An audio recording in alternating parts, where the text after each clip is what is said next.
You're live. Dun, dun, dun, dun, dun, dun. Is you ready, Eddie? I think so. All right. Is that resetting? Yes. Okay. Okay, kids. And your Small towns, great squares. You know everybody. They know everything about you. But they are fun places to be. And there's a great book out called Small Town Missouri. We're going to talk more about that with the author on St. Louis in Tune.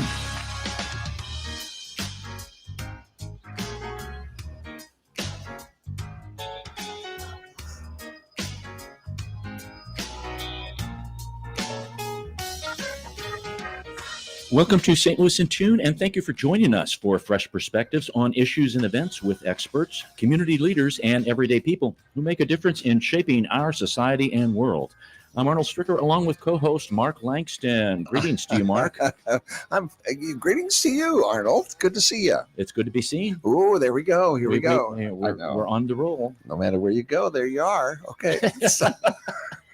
Oh, God. We need to stop right now. I know they're going to cancel the show if we keep it up. No. That's what make you. If we can make people smile or laugh once a day, I feel that the theme of the show we've succeeded. We've done it. Yes. Okay. Well, that's a smile and a laugh. So as long as they're not throwing things at the radio. That's true, or turning to another station. We're glad that you joined us today, folks. We want to thank our sponsor, Better Rate Mortgage, for their support of the show. You can listen to previous shows at stlintune.com. Please help us continue to grow by leaving a review on our website, Apple Podcast, or your preferred podcast platform. Our return to civility today, because we need to learn to be civil in our society. Be patient with elderly drivers. Now, I have to admit, sometimes, grandma needs to put it in gear. But, it's usually not grandpa. It's usually grandma. Is it? Okay. And I have to consider that someday I will be there, and I don't want someone honking at me or, come on, grandma, get it in gear. Use that lever on the left of the steering wheel. Yes, it's called the turn signal. All right. Pretend that they're your favorite grandma who baked cookies for you when you were feeling down. Yeah. When I get impatient with drivers and I see it's an older person, a senior, I feel bad that I got upset. I do too. I do. I really do. It's like, especially when you're driving by and it's like, I can't see anyone. And then it's just this little old lady who is just, her hands are above the steering wheel. She's looking underneath the dash. Yeah, right. Yeah, exactly. Yes, you should have a pillow under her. Yes. They got a pillow. Seriously, my mom used one of those. I knew this was coming. I knew.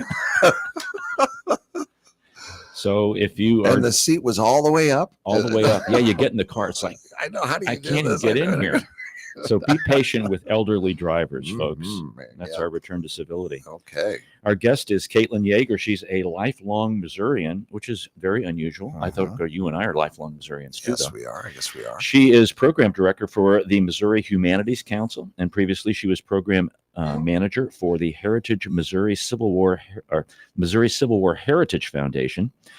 She is the author of Small Town Missouri, her debut book. She's written about Missouri history and cultural heritage. She's been featured on podcasts and radio shows, including this one, and has spoken at both state and national conferences. She lives in St. Louis County with her husband, and now get this, Mark. All right. 2 children, 2 dogs, 2 cats, and 4 chickens.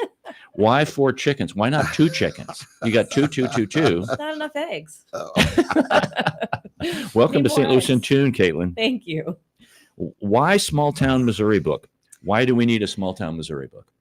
I think there's a lot of books out there that maybe feature a particular story, a particular town, particular subject matter. So I don't think it's anything to say that books about small towns don't already exist, but I think this is a great book to kind of find a lot of information in one place, a lot of different featured communities in one place, and really give you a place to go when, maybe you've got a spare Saturday, a spare weekend, you're looking to take the kids, you're looking to take a little road trip. This book is full of ideas. It's full of history. And I really like that, it ended up being not just a travel or tourism guide, but there are really good stories in here to where even if you're not planning to go take a trip, you're going to find something interesting in here. You're going to learn something new. And I bet there are many towns in here that even lifelong Missourians like the three of us sitting here Right. probably haven't heard of or really are familiar with. So Right. it really came out of a need to just tell more stories. And I really think fill in the gaps of what people may or may not know about Missouri's history, its people, and its places. I think that's a really good point that you made. It's filling in some gaps that maybe we didn't even know exist. Yeah. I opened the book to Marceline. Mhm. Oh, I got it open right now to Marceline. One of my favorite places. Okay. Well, Gone there quite a few times. really? Well, go ahead, Mark. Yeah, well, it's where Walt Disney had his childhood, Right. Right. and they kind of grew up there in a little farm there. And in fact, I think the Disney, somebody owns it now. It might the house that where they grew up, and the thinking tree is out Mhm. there, Hmm. but now it's almost gone. I It's think. thought itself out. Yeah, and you weren't supposed to take bark from it, and we did. Mm. That's what people do. Police will be here anytime. But we have it on display in our one of our armoires at home. But Wow. yeah, that's and it's they donated some money to Marceline as well. I think the Disney family did Yeah, they're Interesting. very involved. to that park. and- Yeah, they've got actually on the first page of that Marceline. That's the barn. It's not the original barn, but it's an exact replica Mhm. of the barn from Walt's family's property there. And they've really done a great job of making you feel like, it's not Disneyland, but it makes you feel connected to the story Mhm, of right. Disney and Mhm. why Disney wanted to create the amazing things that he did and keep people dreaming and keep them imaginative, and so much of that was inspired by his time in Marceline. Now, if you go to Magic Kingdom, Magic Main Street on Mhm. Magic Kingdom, I'm telling Caitlin, He's been there like a gazillion times. Yeah, 'cause okay, I can't yeah. blame him. and it's done after that Main Street in Marceline. Yeah, so the feature Main Street USA Yeah, is inspired by his time in see Marceline. which I what think she is said. amazing. Yeah, Yeah. There you go. she said You- it. When what's great about this is you've got legends Mhm. who were born there, obviously, of the founding story. I didn't know that there was mining done there. That's Oh, kind yeah. of some lore. The important industry was mining, the attractions there, events, and then some just fun facts that Yeah. are going on there. Right. Yeah, I think that was really fun because, like I said, it's not just a travel guide. It's not just here's your destination and here's some addresses of attractions or Mhm. dates of events. It really is meant to read like a book, Mhm. but give you some ideas of what to expect when you're there. And I think Marceline in particular, that's part of what could be a really amazing Highway 36 road trip. That Highway 36 up in northern Missouri is such an amazing scenic highway, but there's so many towns peppered along there and several that are mentioned in this book that have really great history, really innovative stories of people who came from, along Highway 36 and went to do big things. And they formed this alliance called the Highway 36 Heritage Alliance. And they work together to kind of promote themselves as a destination area. And so that would be, if anybody's looking for a really great, just few days of Wow. a road trip, Highway 36 for sure. Now, 36 didn't 36 go from Kansas City to Chicago? Is that the road? I believe There's a that's road that- eventually what it was. But in Missouri, particularly, it connects basically Hannibal to St. Joseph. Okay, And then you can go from Kansas City north of St. Joseph and cut across to Hannibal, and then I think go up to Kansas or to Chicago. Right. But Yeah. from Hannibal to St. Joseph, it's that's a great road trip for anybody wanting to Mhm. explore something a little bit different in You know, Missouri. and what people think is like, gee, if I'm in St. Louis and I have to drive up to Hannibal and maybe I want to do a couple other things, it's maybe you drive to Marceline and then you go west and then you go east and you can Right. stay in Marceline and you make it, hit Right. several little small towns. Right. And you're just not coming back the same day. Right. Right. no, I don't remember a motel in Marceline, but maybe there is. I don't think I've ever stayed overnight. I think No. I've only ever it's a little bit long of a day trip, but I Yeah. kind of have a cutoff. It's if Right. it's less than 4 hours, I usually try and do it in a day. Yeah, But it makes for a long day. Yeah. and I don't think a lot of people I'll just wrap it up with this. No, I you're don't think good. a lot of people know that Walt Disney has roots here in Missouri, Mhm. which is really neat. Right. Yeah. Exactly. How did you pick the towns to be in the book? Oh gosh, I threw a dart at a map. No. Now, did some towns say, well, why wasn't my town Oh, included? it's legitimately I have nightmares about people I know in towns that aren't in the book coming and being like, why is my town not in there? I thought you liked us, but it was a hard process. So Reedy Press kind of gave me some guidelines. So for example, our starting point was, okay, so we have to define what a small town is. And we don't exactly define that. We just picked towns with fewer than 25,000 people. Okay. Which I still think that 25,000 people is That's a pretty fairly big. big town. Oh, yeah. Oh, yeah. However, you'll notice if you go through the book, each town's cover page basically has a little circle that has their population on there. And you'll notice that there's really only a couple that even are over 10 to 15,000. So we try to still keep it fairly small. So even though we say under 25,000, most of them I think are under 10,000. So started with that. One thing I wanted to make sure we had was geographic diversity. So that kind of helped narrow things down. Right. There are some obvious ones that we wanted to make sure we got in there, even if they were close together, places like along the Missouri River, you think Herman and New Haven, Augusta, Marthasville. But I wanted to make sure that no matter where you were in Missouri, if you were to pick up this book, you could find a day trip destination or at least several places that you might be able to visit, no matter where you were in Missouri. So that helped as well. And then it was all about, just doing the research. And, I basically had a massive Excel spreadsheet of the towns that kind of fit that bill. And then, columns for each of the, the bullet points, the founding story, the events and all that. And I just started filling it in, and it ended up being, which ones had the most to offer, and or filled in, like we said, filled in some of the gaps. We had a bunch of river towns, so we wanted to make sure we got some, mountainous towns, or some places that weren't as represented. So it was a hard process, and I think every time I'm in a different community, I'm like, darn it, they could have been in the book, but that's part two. That's the second that's book. What everyone keeps saying, is that there just has to be a part two or an addition. I don't know how you don't do. I know. I know how you're not going to do that. And it's fun looking at this page, folks, that has the state and then the towns that are in the book. They are listed in bold print, which gets a really good flavor of, you did kind of go all around the state. It's tough being where the Lake of the Ozarks is, obviously because of the lake there, and it's hilly and, and everything like that. Some of these towns, I think I've heard of all of these towns, Mark. There was one that I was looking at Hamilton. I wasn't quite familiar with Hamilton, and come to find out that it's the birthplace of J.C. Penney.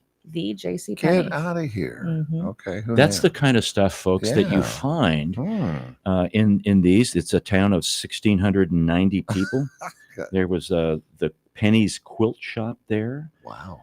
Some attractions, the Missouri Star Quilt Company. And I have heard about that. Yeah, that's a big deal. Yes, they call it the Disneyland of quilting. I mean, it's just this massive operation, and people come from all over the world to do quilting retreats, to shop for designs, to take classes.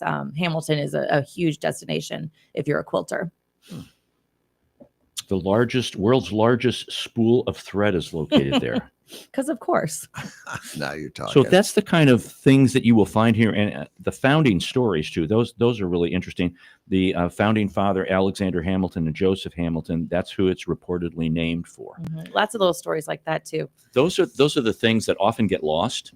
And as small towns have kind of, I don't want to say drifted away, they're actually gaining a little momentum back now. Yeah, I agree. Is that what you found when you were kind of doing research about this? I did. I think something that really helped with that. And I think my generation, I would say, was a generation that, and I'm from St. Louis, so I'm speaking a little bit out of turn here, but I also, my husband is from a small town, and I've known a lot of people from small towns in both my work and from the book. But, I think the millennial generation was a generation that really, wanted to get out of their small town, kind of, that get out of Dodge saying. Right.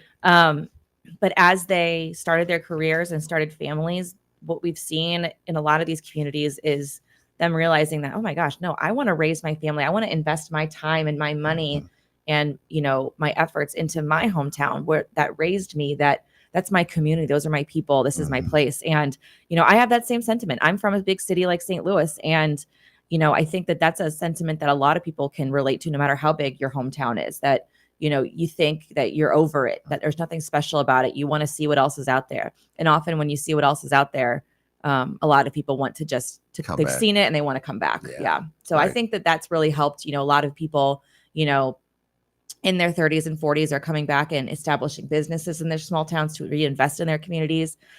More volunteers that are in that age group are kind of taking over for that retiring generation, because that was a huge concern that we found when we've been, exploring these towns and talking to people, is that, that volunteer generation that, retired but didn't really retire, they're full-time volunteers. Right. They were nervous that, the millennial and the Gen X generation weren't going to have the time that they Right. did to put forth the volunteer efforts to do the preservation projects, to do the fundraisers, to have the community events. But they are finding that there's a lot of places where they are stepping up and they are realizing the importance of being involved in reinvesting in your communities. And I think that's really helped put small towns, as they say, back on the map. But, I think there's just been this resurgence in wanting to, explore your place a little bit more. I think COVID helped with that. Mhm. Something that a lot of these communities have reflected on as I've talked to them is, COVID forced people to stay local. It forced people to support local businesses. When people wanted to travel, they were more comfortable traveling close to home. They didn't have to get on an airplane. They could camp, which I think a lot of small towns have those opportunities for, being close to state parks, conservation areas, being close to rivers. A lot of people took advantage of outdoor recreation. So I think there's a lot of different facets that have kind of led us to this point of, okay, small towns have something to offer. You don't have to be a major destination or have a week's worth of attractions to Right. be a place that can be a destination. And I think that that's hopefully something that this book helps to promote. Uh-huh. I think access now, because of technology, Mhm. makes small towns more accessible, and they don't feel like they're isolated like an island. Right. You feel like, oh, the city's got the libraries and all the museums and everything. Well, you can now, with technology, the internet and everything else, you can, boom, you're there. Right. So it's not as an important, I would say, detriment. This is Arnold Stricker with Mark Langston of St. Louis in Tune. We're talking to Caitlin Yeager. She is the author of a new book, Small Town Missouri. And Caitlin, tell us a little bit about what you do at the Missouri Humanities Council. So my job in Missouri Humanities, I'm a program director. Missouri Humanities as an entity is a nonprofit organization. We have a statewide presence. So I work here in our St. Louis office, actually just down in Midtown. And we have a Kansas City office as well. So we have about half of us here in St. Louis, half of us in Kansas City. And Missouri Humanities basically is, I like to say, two facets. We are a grant making agency. So we give out grants to other Missouri nonprofits, Missouri communities. But we also do our own programming as well. So for example, my programming, one of the main projects I do is Small Town Showcase, which kind of is what kind of led me down the path of being involved with small towns. So things like, storytelling through podcasts and short films about a lot of the stories that you might find in these books and some others as well. So educational public programming, helping to keep Missourians engaged with their communities and with one another. And also helping to support them through grant funding as well. So it's a lot of fun. I'm one of those people that is very, very lucky that I love my job so much. I love it very much so. Then you're not working a day in your life. Exactly. That's right. Did you find some of these seasonal festivals that these communities have that there's some kind of common thread that runs through them? Yes. The first thing that comes to mind when you talk about, the annual festivals, a lot of times it's in the fall, a fall festival. Mhm. Sometimes it corresponds with a homecoming. Sometimes it's a Christmas festival. Right now we're knee deep in like a super busy time for those like summer festivals. I think just for work alone, every weekend I've got some festival or something that I'm doing in one of these communities. Pacific's Festival coming up next weekend, for example. But oftentimes we hear that it's basically the town reunion. Most towns, I'd say, even if they have several festivals, they probably have that one that's the big festival of the Mhm. year. It brings the most people, it raises the most money, et cetera. And we often hear that that's the time when people plan their school reunions. That's the time when family plans for out-of-town family members to come and meet up at the festival. It just turns into this big family reunion, school reunion, community reunion where everybody's coming and celebrating this place that raised them and celebrating being together and reconnecting. And I think that that's something that's constant throughout all these communities is, the role of a town festival is really bringing everybody together and catching up on what's happened over the last year or several years in some cases. Did some of the people that you talked to in some of the small towns have a little hesitancy about, my words, city slickers moving in, or, this maybe a migration from a more densely populated area to a more sparsely populated area? I don't think so. The only thing that I've heard more than one occasion, on several occasions, is not exactly that. It's not being against people from the city coming in or against urban sprawl or anything like that. It's just they don't want to lose their small town atmosphere, their charm, their close knit feeling. So it's kind of this balancing act of small towns wanting to make sure that they're staying relevant and being progressive and developing new opportunities to attract more people, but also not wanting to grow into a big city or lose the culture that they've developed as a small town. So every town I've been in has been completely welcoming and wants people to come experience what they experience. But they don't want to lose their vibe, their atmosphere of being a small town, their identity. So I'd say that that's more the attitude more than anything. I think something you mentioned I thought was great was the recreation destinations of some of these towns, because they're by state parks and trails and rivers and that kind of thing. I think that is a something that's probably a vibrant part of their economy, and that's what keeps them going. So I guess there are some hidden gems that, and I don't want you to maybe you probably have towns that you like more than other towns, but I bet. what was a town that surprised you? I know you mentioned, and maybe I'm going to steal your thunder here, I know you mentioned Pacific, but what was a town that surprised you? Maybe you hadn't heard of it, or maybe I'm going to give you several kind of things to think about here. You were like, wow, I didn't know that was there, or wow, they do that kind of industry there, or wow, this is just a gorgeous place. Oh my gosh. It's probably several of them. It is several. And I think because variations of this question gets asked a lot. And I think it just depends on what you're looking for.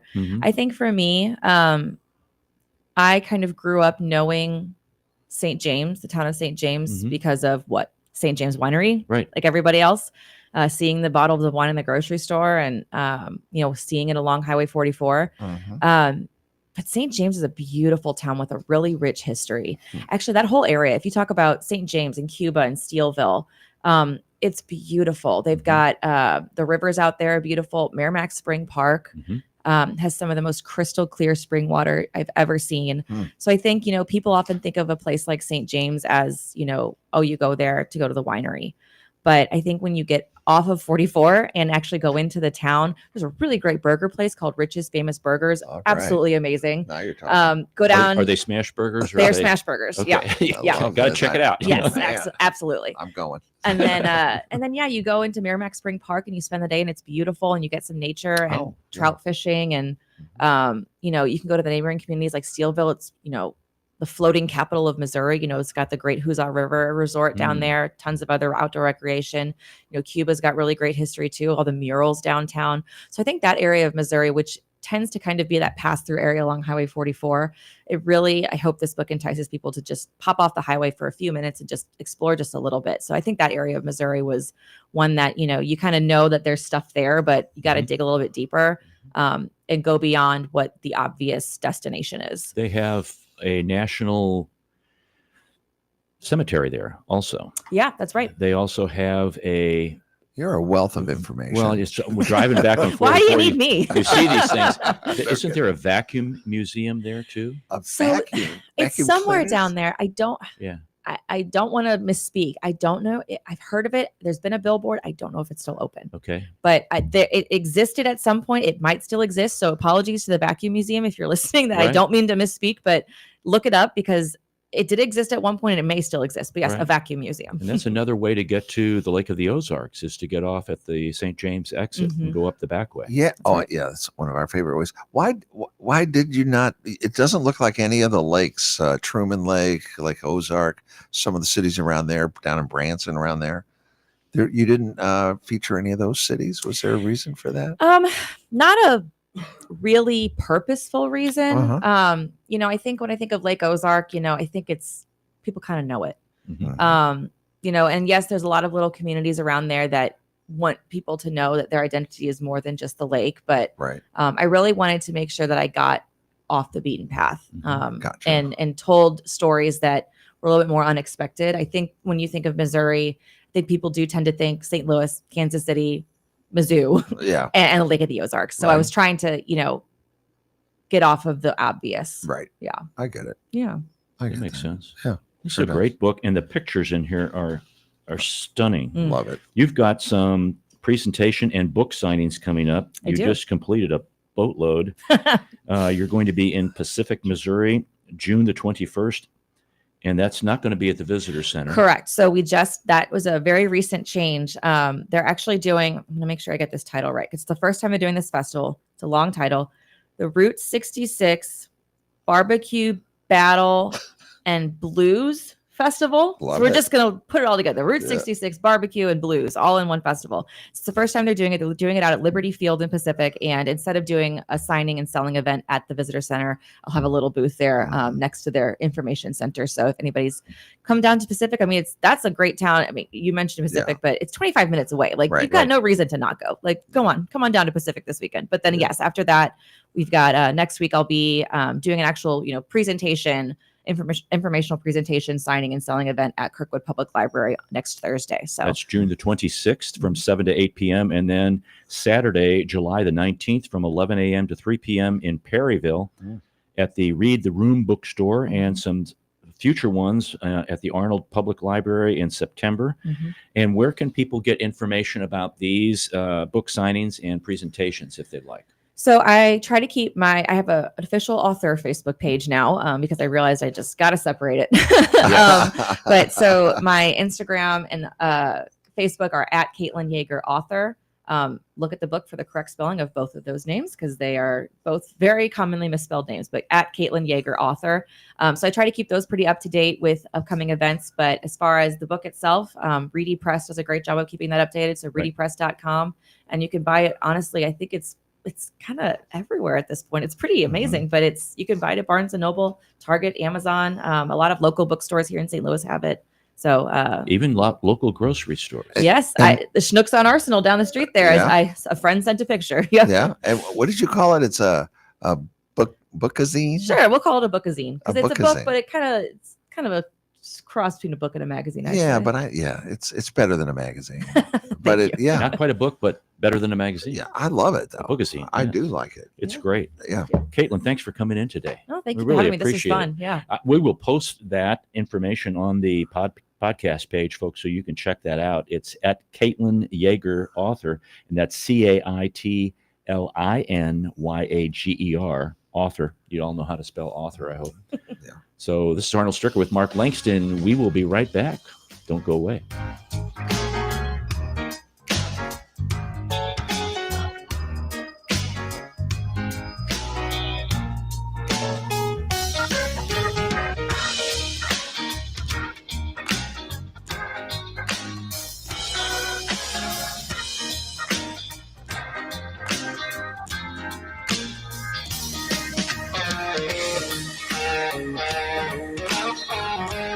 As strange as it may sound, at Better Rate Mortgage, we love talking to people about mortgages. Everyone in St. Louis promises a better mortgage rate, but what you really need to turn that perfect house into your dream home is a better mortgage. At Better Rate Mortgage, we open the door to so much more. So where are you in the home buying process? Researching? Maybe wondering how much you can afford? House hunting? Get a pre-approval from Better Rate Mortgage. Ready to buy? Our team is ready to make your mortgage process fast and easy. Whether you're purchasing your first home or taking cash out to make your dream home even dreamier, our door is open. Come on in and get started today. We'll show you how. Call Sean directly at 314-375-3293 or online at betterratemortgage.com. Remember, at Better Rate Mortgage, a better rate is just the beginning. betterratemortgage.com. NMLS ID score 01335, an equal housing lender. This is Arnold Stricker of St. Louis In Tune on behalf of the Dred Scott Heritage Foundation. In 1857, the Dred Scott decision was a major legal event and catalyst that contributed to the Civil War. The decision declared that Dred Scott could not be free because he was not a citizen. The 14th Amendment, also called the Dred Scott Amendment, granted citizenship to all born or naturalized here in our country and was intended to overturn the U.S. Supreme Court decision on July 9, 1868.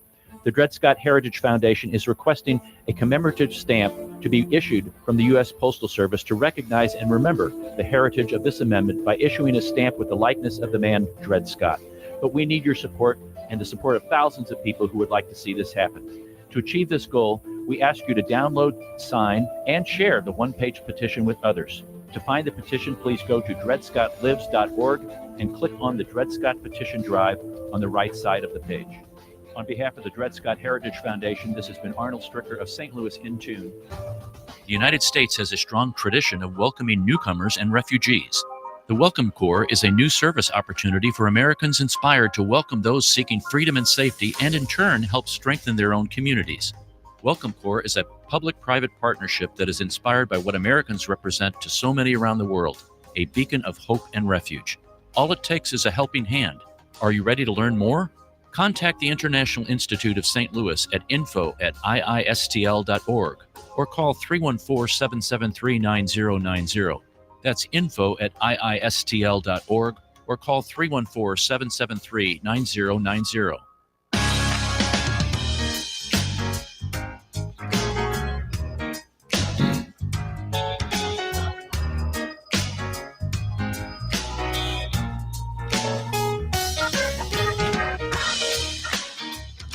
Welcome back, folks, to St. Louis in Tune. Mark, what a great book, Small Town Missouri, Love it. Legends, Lore, and Attractions in the Show Me State by Caitlin Yeager. I really like it. There's some great stuff in there. There There really, is. I mean, I was perusing through it as Ooh, y'all, perusing. while you all were talking, and there's some great. The very first city I think they have in there. Yes. I have to go back and grab it. Is it Arrow Rock? Arrow Rock in Saline County, which is out west. And how many people are in that town? 59. There you go. That's a small town. That's out by Blackwater. You see some signs. We drive 70 Uh-huh. frequently when we go to Kansas City. Obviously, Okay. you drive 70 when you go Yeah. to Kansas City. Right. But Can't wait till there's some historic areas, and it's these small areas, Yeah. especially along the river. Just Right. really kind of cool. Right. It's amazing. Yeah, it's a neat book. I'm all about, you should pick that book up. I didn't. George Caleb Bingham It's a fun book. had deep roots at Arrow Rock. I didn't know that. I had no idea. Missouri artist.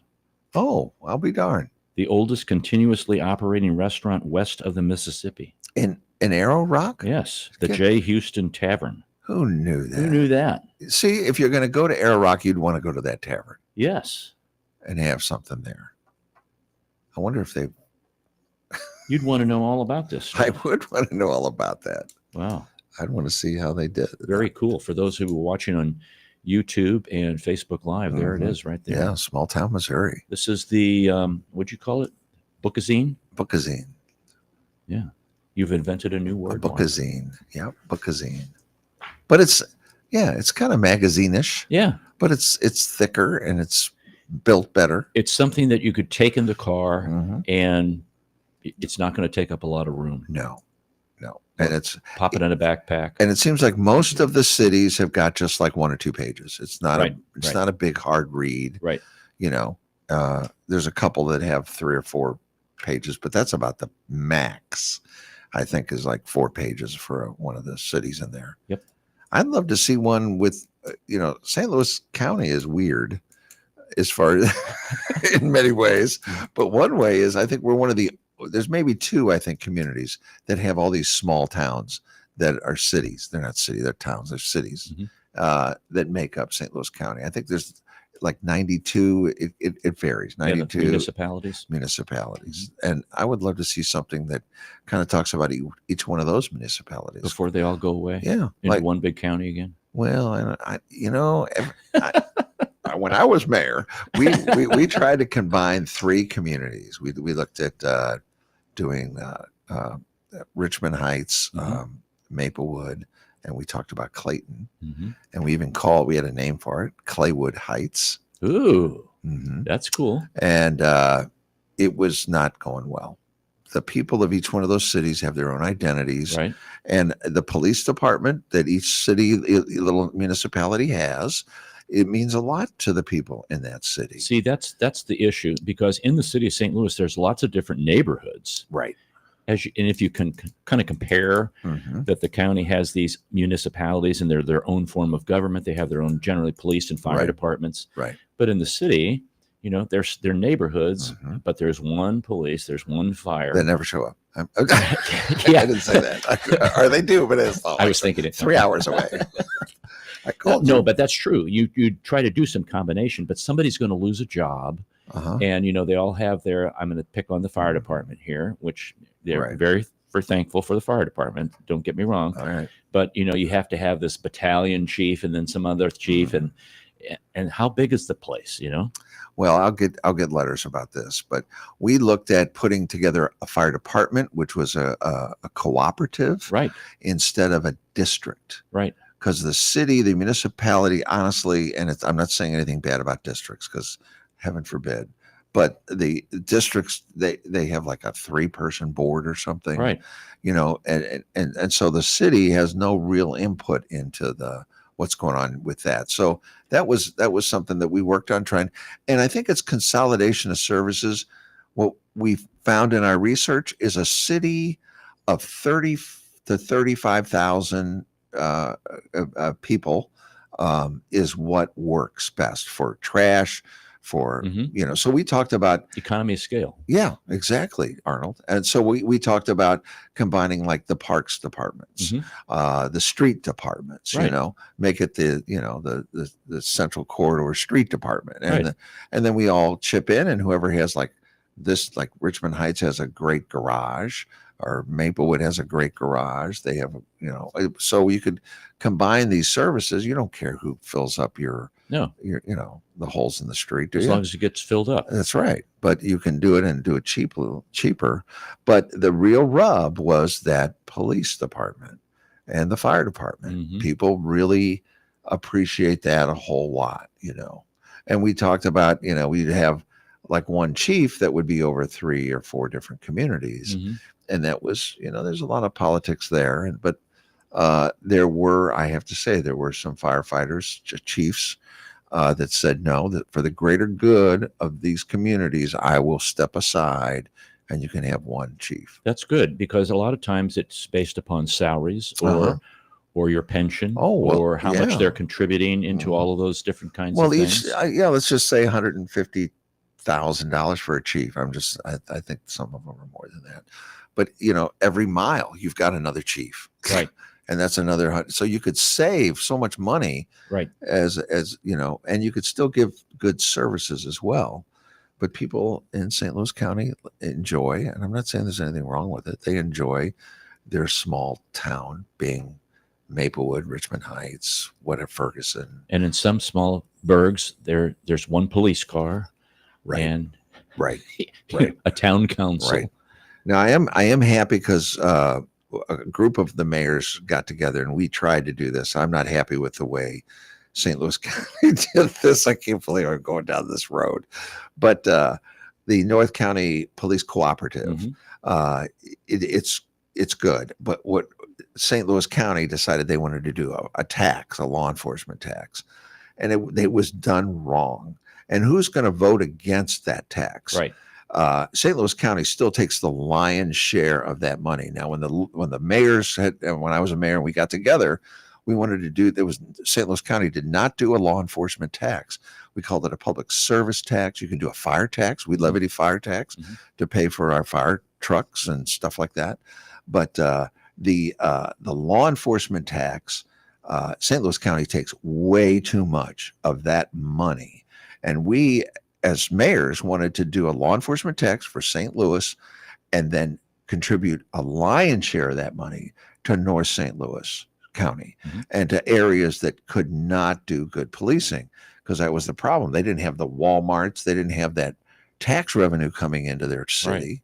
Right. And so there are some good mayors in St. Louis County that really wanted to do something to help North County.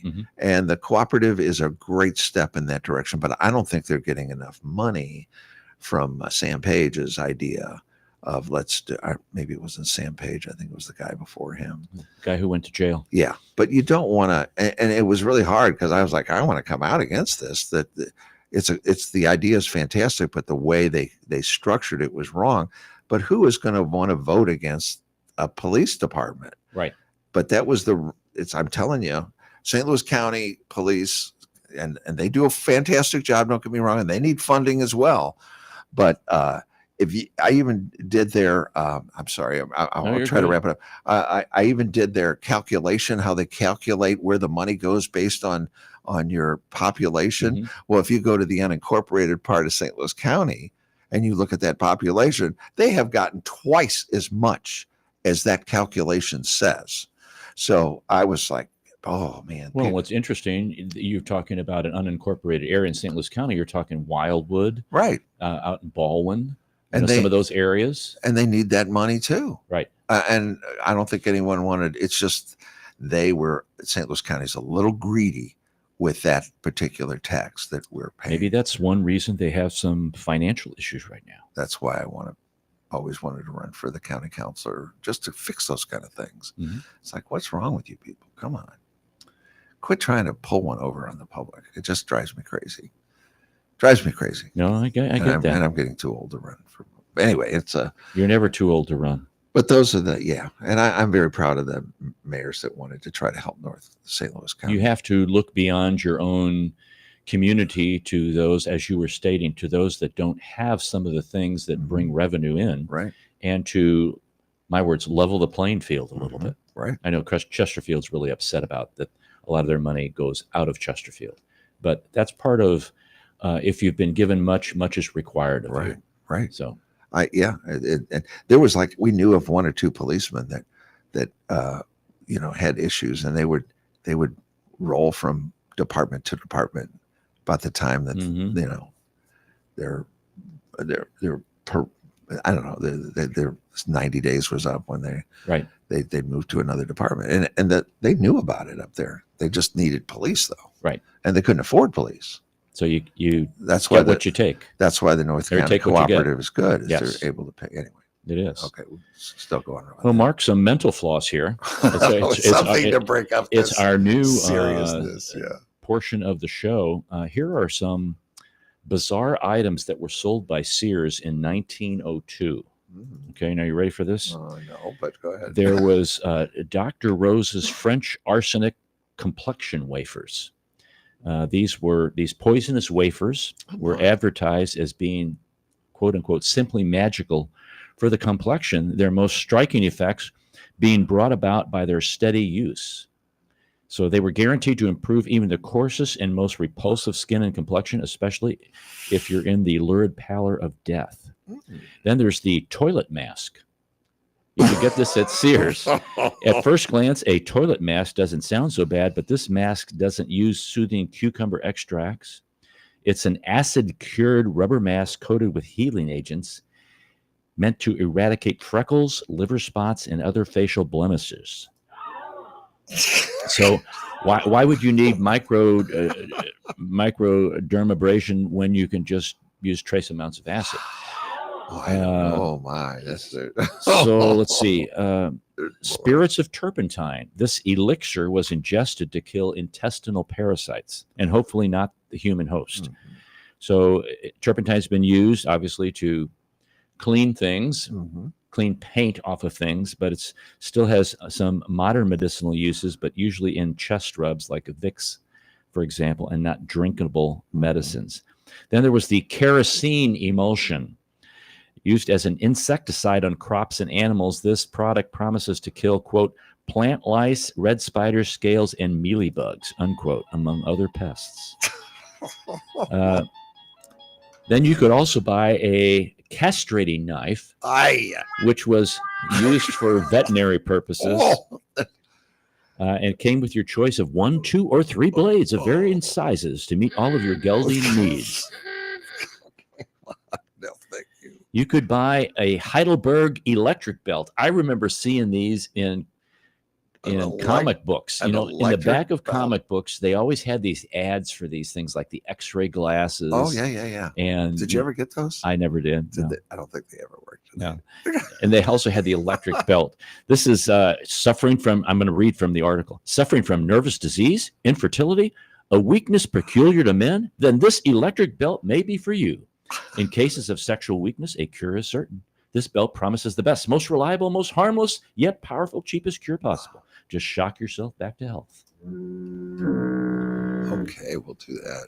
Then you could even get a set of McKinley assassination slides. Why? You could order a lecture set of slides for your stereophone, a home slide projector depicting realistic views of the assassination, including images of McKinley's attacker taken within 10 minutes of his capture by the police. No. The Stereopticon, excuse me. Wow, that's scary. That's kind of scary. So just think, folks, we've come a long way from 1902 Sears and Roebuck catalog. I want a pair of those X-ray glasses, though. I wonder if they still make them. Gotta find them. Check it out on eBay. Maybe they have in the comic books. I remember those, and they just said X-ray vision on Yeah, it, and they have the and then a little hole for you can look through. I think it was mainly just for the impact of it. right.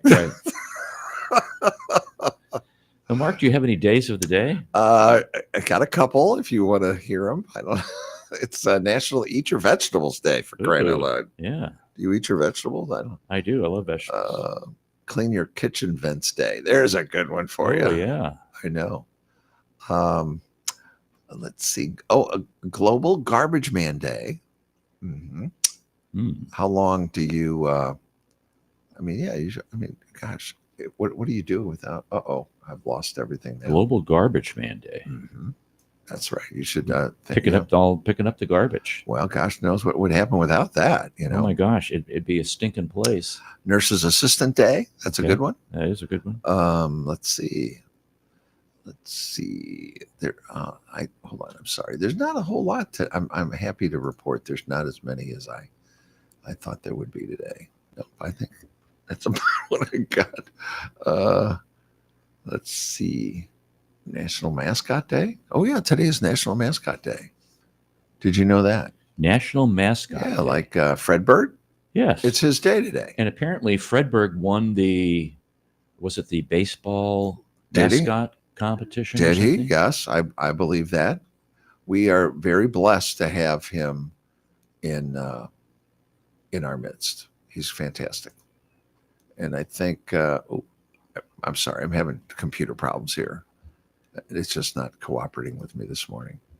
Here we go. I don't know if I have any more. Nope, I have no more.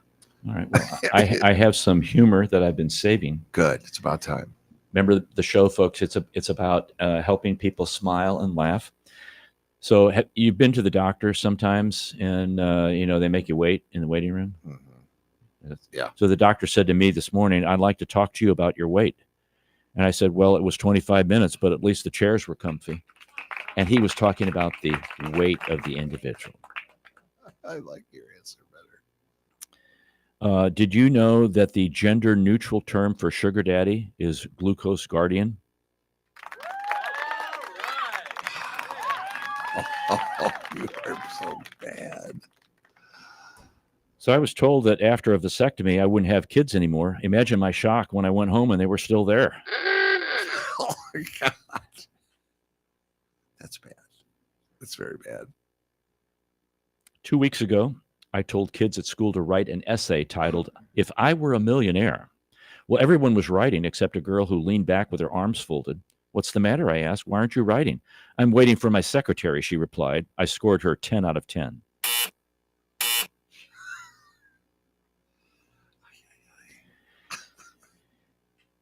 And did you know that No, I sometimes this is a vessel had been attacked by, or somebody had been attacked from a planet by a vessel from the planet Omega 3. Thankfully, the damage was only superficial. Omega 3. Okay. And Mark, I know you love dad jokes, but where do you keep all your dad jokes? In the database.